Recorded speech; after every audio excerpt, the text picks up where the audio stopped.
Hello YouTube. I just wanted to make a video about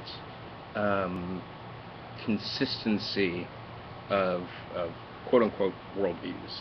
I don't like that term, right? Weltanschauung is the German. Comes from the 19th century.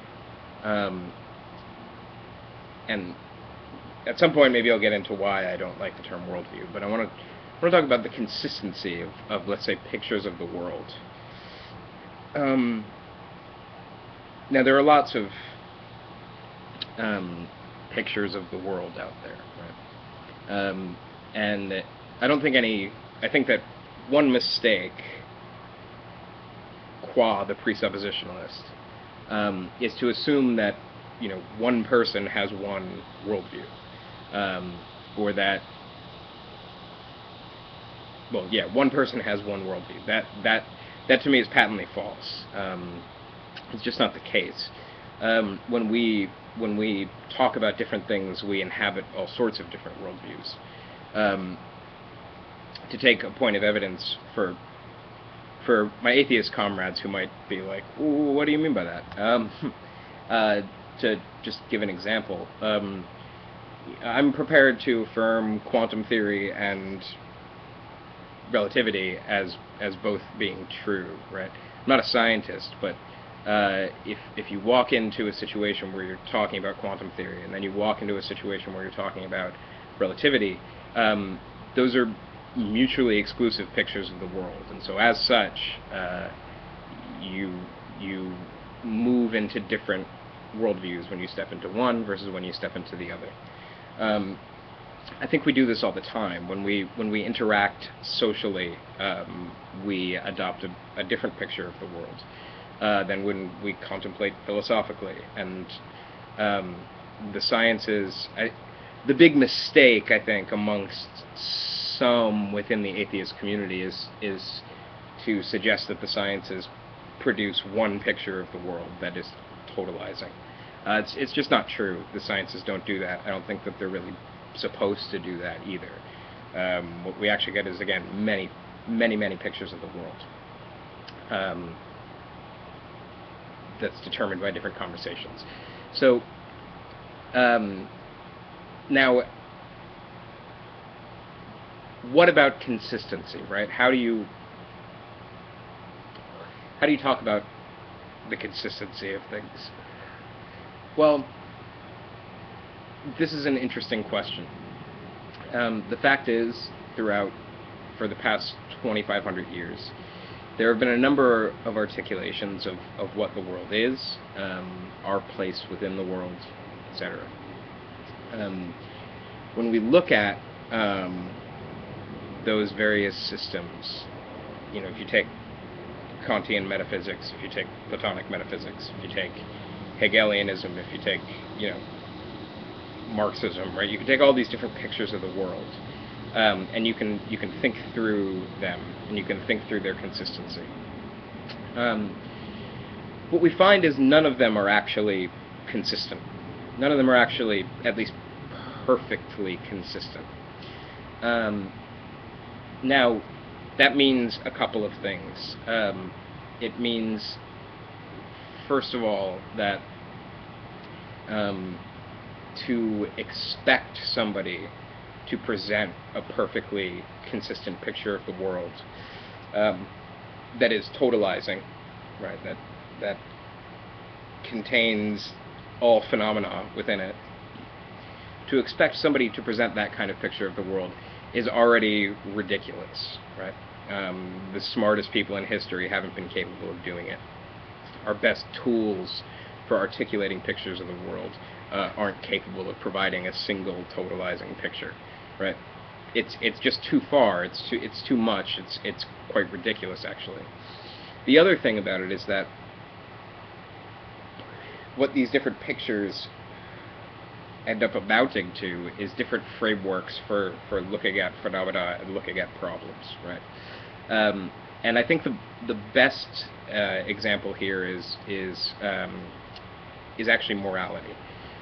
So the two big, well-known understandings of morality are deontological ethics and utilitarian ethics. My favorite example of these two frameworks interacting is in The Watchmen, which is a great graphic novel series, and a great movie. I'm going to talk about the movie because I just watched it the other day, so it's fresh in my mind. At the end of the movie, the villain, spoilers by the way, at the end of the movie the villain ends up killing hundreds of millions of people in order to save the world, right? And so what this does is it produces a moral ambiguity, and I think if you really look at it, from a utilitarian perspective, he did the right thing, and from a deontological perspective, he did the wrong thing, right? From a deontological perspective, killing is wrong, period, right? From a utilitarian perspective, he killed all these people for a higher purpose, and there's sort of a calculus at work. Now that ending sort of takes these two systems for understanding actions and it puts them against one another, and it produces tension, right? Now, the reason why that ending is compelling is because I think at the same time, each of us is both a deontological ethicist and a utilitarian, right? I think we use both of these systems for understanding actions, and they usually sort of coincide with one another. You can usually come to the same conclusions. Watchmen presents you a situation where these two systems go head to head, and that ambiguity is something that's dramatically compelling. Now, that's an example of two frameworks, again, coming into contradiction. Now, what I want to say is that no articulation of deontological ethics is perfectly consistent. At the same time, no articulation of utilitarian ethics is perfectly consistent. But we still use both of these frameworks, and we use them we do the best that we can with what we have, and we try to get around sort of the problems in all sorts of different ways when we do so. And it produces an interesting and vibrant sort of conversation. Now, so first of all, again, it's insane to expect somebody to present you with a perfectly consistent worldview. Second of all, that does not mean that inconsistent worldviews should be thrown out wholesale, right? It doesn't mean that you can't still get something out of deontological ethics, or you can't still get something out of utilitarian ethics, and that we don't use both of them sort of all the time. Again, if we didn't use both, then Watchmen would not be compelling. So that's a really interesting point. Now, I want to contrast the idea of a perfectly consistent worldview with an apparently consistent worldview, right? And this is sort of the meat of the video. The presuppositionalist claims to have a perfectly consistent worldview. They claim to be able to live consistently within their worldview, right? So this is a really interesting claim, and it's within the model of understanding these things that I've just presented. It's clearly not true, right? So what's happening here that allows the presuppositionalist to believe that they are living in a totally consistent, totalizing framework for understanding the world? How does this work? And the answer is that the answer has to do with why worldviews are inconsistent, right? Worldviews can be shown to be inconsistent by pointing out tensions within them. It's very rare to actually find a proper contradiction, right? A proper, like, final contradiction within a quote-unquote worldview. That's an extremely rare moment. But you can point out tensions that sort of strain the worldview. You can point out the limits of the worldview. You can point out the conditions within which this picture can apply, right? You can point out all of these different things. You can point out certain deadlocks within the worldview that are very difficult to get around or to think through. Now, furthermore, I mean, the great move of Nietzsche, right? Nietzsche is the great critic in the history of philosophy. The great move of his is to point out something that is assumed and show that thing is weak, right? In one way or another. So something is assumed but not stated, and every articulation of anything, it entails things that are assumed but not stated. That's just the case. So you can point out sort of the limits, and you can point out deadlocks within some picture of the world. Now, what the presuppositionalist does in order to make their worldview apparently consistent, and I think it's psychologically convincing to the presuppositionalist.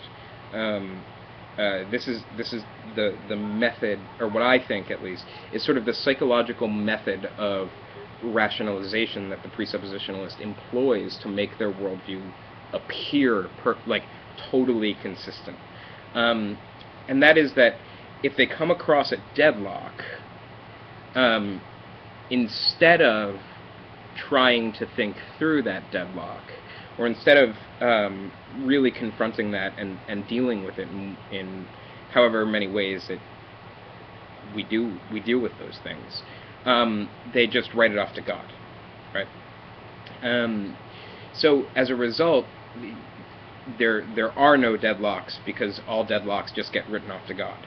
Now, what's interesting to me about this is that the God of the presuppositionalist might articulate a definition of God, right? God is all the omnis, God is perfect and holy and blah blah blah blah blah. And that definition is fine, right? But that definition is not how they're using the concept of God, right? The utility of the concept of God for the presuppositionalist is rather that God is that which we can... It's sort of like a black hole that sucks up contradictions into itself. So we might say, evolution might be an example, right? There's all this evolution, or there's all this evidence in the world, right, that apparently contradicts the Bible. Well, at least with Sai, his answer seems to be particularly interesting, in that, well, who are you going to believe? Are you going to believe man's understanding of evidence and how transient that is, or are you going to believe the definite absolute word of God, however you want to phrase that? And so as a result, all this evidence just gets swept under the rug, and that rug that you're sweeping it under is labeled as God, right? And so this is the God of the presuppositionalist. It's just a giant rug to sweep contradictions under.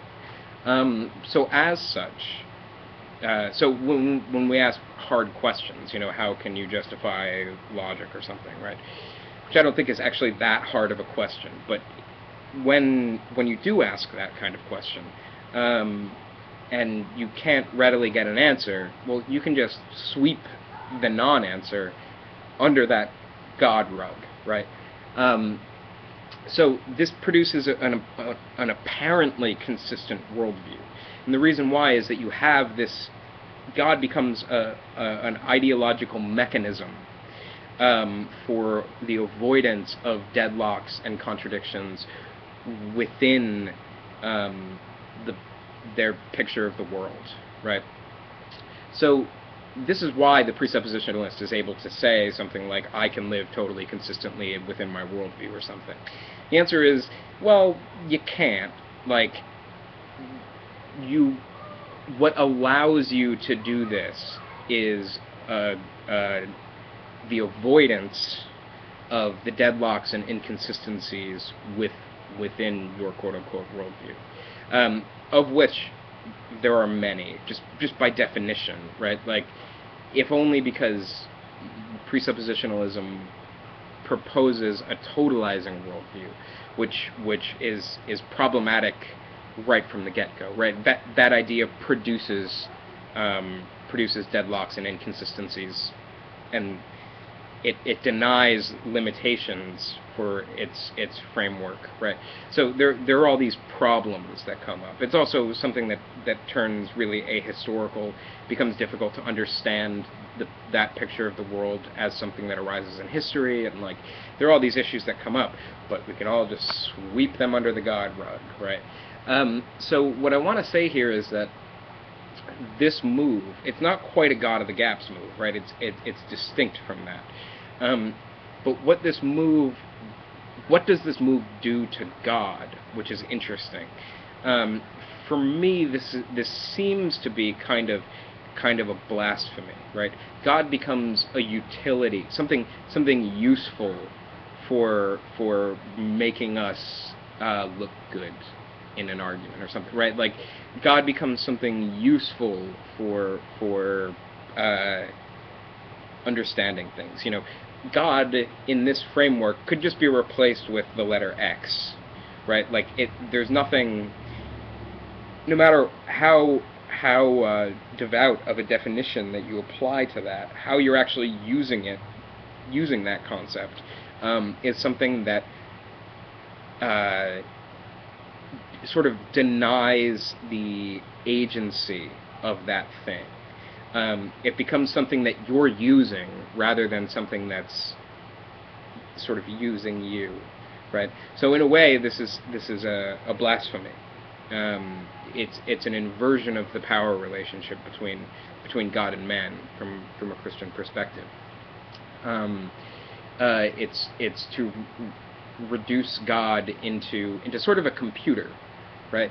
In that it takes input and output, and it produces output, right? You put a contradiction in, and then God produces a statement or something to get around that contradiction, right? Would you believe God or would you believe the evidence of man, right? So this is how the ideological structure of presuppositional Christianity seems to function, at least in its sort of most vulgar form. And what you end up with is sort of a non-Christianity, and a very limited, small Christianity. So yeah, that's a somewhat long video about my thoughts on the ideological mechanisms of presuppositionalism. Thank you, and have a good day.